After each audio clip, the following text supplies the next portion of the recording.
Hi, everybody. Welcome to week 14 of health. I am officially back now.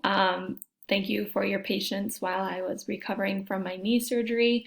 It went really well for anybody who's curious, and I'm feeling really good. So I'm happy to be back and happy to be able to help you guys again now that I'm on my road to recovery a little bit better. So for this week, we are talking about the essential nutrients, and it's broken down like our normal format of the Monday, Tuesday, and then the Thursday, Friday time slot. And a lot of this week is about just getting the notes written down and then answering discussion questions throughout the week. And for those discussion questions, make sure that your food log is completed. That will help you answer those discussion questions a little bit easier. So right now, if you need to pause the video to go ahead and get your nutrition gap notes out, go ahead and do that if you need to.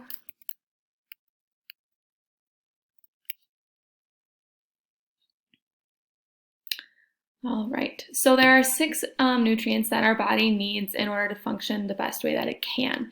And they are listed below here. So we have carbohydrates, fats, proteins, vitamins, minerals, and water. So for this video, we're going to focus on the first two essential nutrients of carbohydrates and fats. And then for the Thursday, Friday video for later in the week, it will focus on proteins, vitamins, minerals, and water. Just a heads up. So essential nutrient number one, the first one that we have is carbohydrates. Carbohydrates, you guys probably talk about them in terms of carbs versus carbohydrates. It can be discussed that way too. But carbohydrates are going to be our body's main source of energy. So if our body is needing to do a lot of activity, it's first going to go to carbohydrates. So this is why people who are in sports, like cross-country runners, will have a pasta dinner night because pasta is a great source for carbohydrates. And since they're going to be running miles and miles and miles on end, they're going to need a lot of that primary source of energy. So they're going to need a lot of carbohydrates. There are two forms of carbohydrates and how they are chemically made and how they are absorbed into our body. So we have a simple carbohydrate, which is easy for your body to digest, and it will also give us a quick energy boost.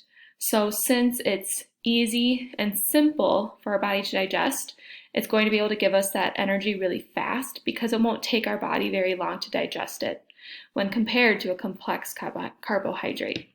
So a complex carbohydrate, it takes a little bit longer for your body to digest, and it gives you longer energy. So if we're talking about a marathon runner or somebody who's going to be, running for miles and miles in a cross-country meet, we're going to want to make sure that they are getting the complex carbohydrates versus the simple because they're going to need that energy for a lot longer so that they can last the whole race. We can also think about carbohydrates as far as the different kinds of benefits that we get from it. So we can either get a lot of sugars, starches, or fiber in our carbohydrates. This picture here, we can see that there's bread, different kinds of breads, there's different kinds of pastas, there's barley back here, there's different kinds of rice in the front. All of these are examples of carbohydrates for foods. And then whether we're going to get a lot of sugars from it, starches, or fiber will depend on the different examples that we're focused on in here and what benefits we might get. Something else to take note of, for every gram of carbohydrate, your body is going to be getting 4 calories into the body. So what that means is that if something is 5 grams of carbohydrate, you would multiply 5 times 4, and that would mean that you're getting 20 calories worth of carbohydrates into your body. So just another way that you can calculate how many carbohydrates, how many carbs you're putting into your body through your diet. And also you can analyze, okay, what kind of a carbohydrate am I getting?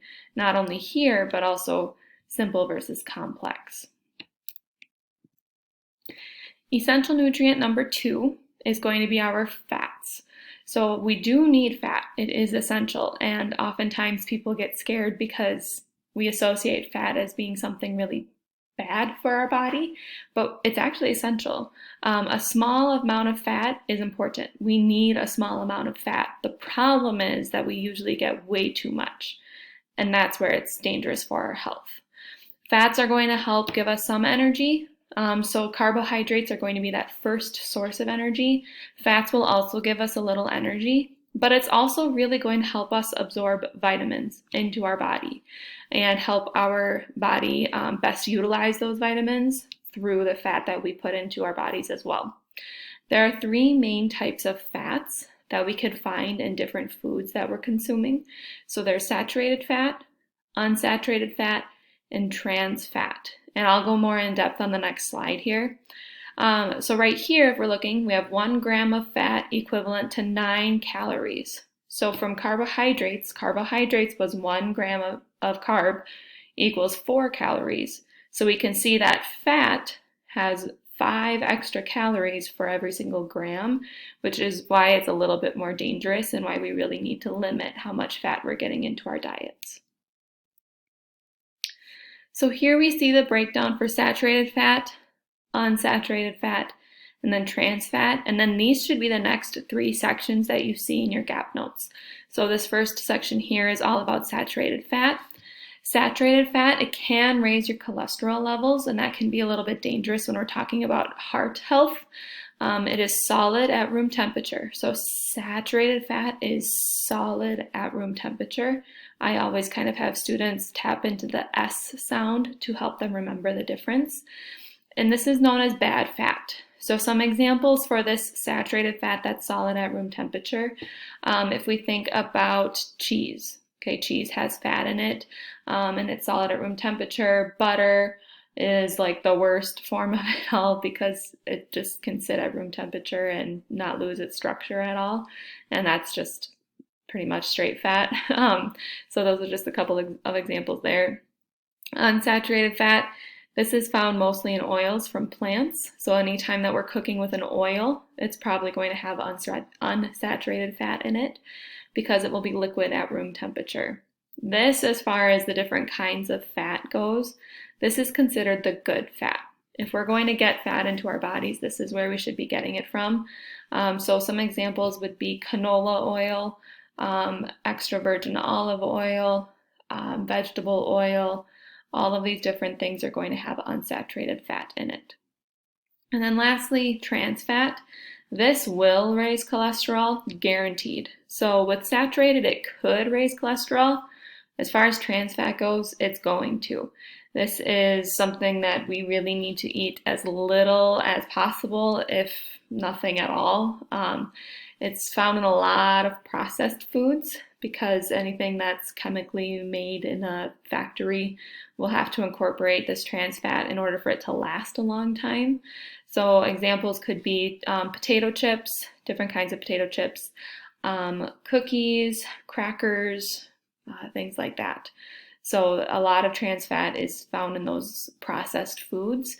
And again, we need to make sure we're eating a little bit of it as possible. Okay, so that's it for the gap notes today. So what you can do now is go into your Schoology. If you need to pause the video, go ahead. And right now I'm in the week 14 folder in Schoology. Whether you're watching this on Monday or on Tuesday, it depends on whether you're an odd or an even hour.